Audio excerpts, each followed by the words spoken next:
فرشی بر عرش دیدم و جستم حکمت در آن. چه شد که ز بحر کف بود و شد بر عرش روان. بر خیال فرش بود که باشد نقشش گران، یا که فراشش را نبود ز عقل نامی نشان.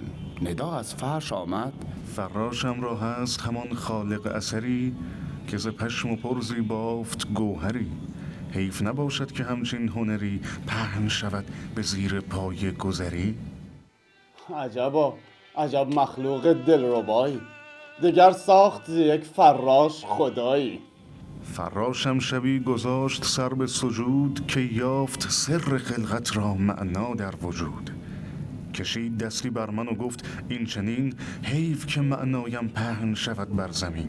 حال که پروردگارت تو را ز خاکی شاعری ساخت و صاحب سبکی. احسن الخالقین ندارد همچین خدایی، خدایی که آفرید ز مخلوقش خدایی. در مدح فراش منم هست شکر همانی، که قدر جایگاه دانم و تو از آن چه دانی.